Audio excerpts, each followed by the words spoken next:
Let me start by thanking Prime Minister Rishi Sunak, the government of the United Kingdom, and all members of the government of the United Kingdom for arranging this summit and certainly for inviting us as well.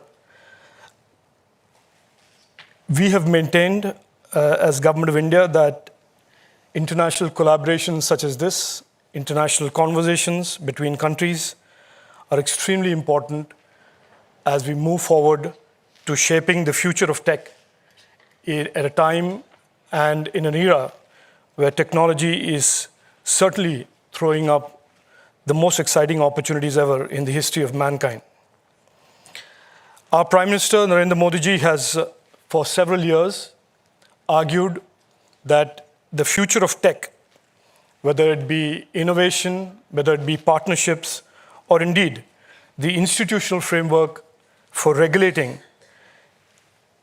the technology and innovation for the common good of all humans and all mankind should be driven by a coalition of nations rather than just one country or two countries. And that the institutional framework should be less episodic and a lot more sustained and with strategic clarity. Let me share the Indian perspective. Certainly, some of you may know, most of you may know this. We have rapidly digitized our economy in the last 8 years. We have moved the digital economy, the needle on the digital economy from about 4.5% of total GDP to our target of 20% by 25-26. We're at about 11% today. The digital economy and the innovation economy and the innovation ecosystem today is growing at about 2.5 to 3 times faster than the non-digital part of the GDP. So for us, all things digital, the digital economy, the innovation ecosystem represents real bread and butter, real goals and real objectives, and artificial intelligence for us, as we see it, is a kinetic enabler of the already accelerating, already expanding digital economy, innovation, growth, and governance.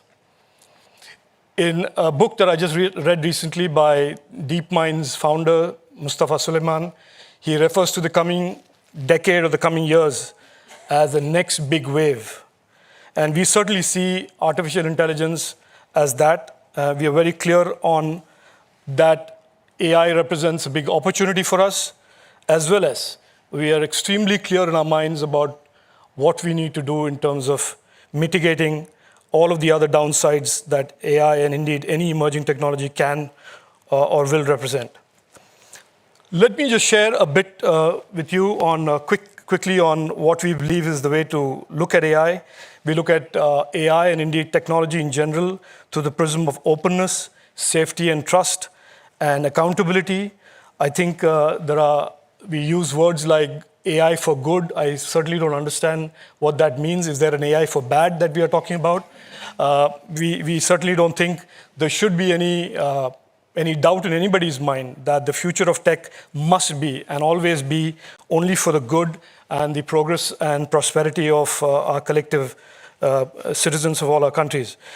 Techno-optimism notwithstanding, I think there is a new regime, new framework that needs to be built where there is greater accountability of platforms on the issue of user harm. There's a greater accountability of platforms on ensuring safety and trust of all those who use their platforms, whether it is AI or indeed the broader general internet at large. I will just end quickly by saying this.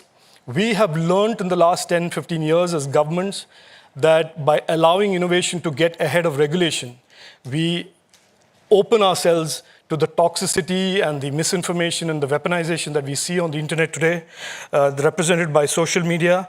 And we certainly can agree today that that is not what we should chart for the coming years in terms of AI. We certainly want AI and the broader internet and tech to represent goodness, safety, and trust.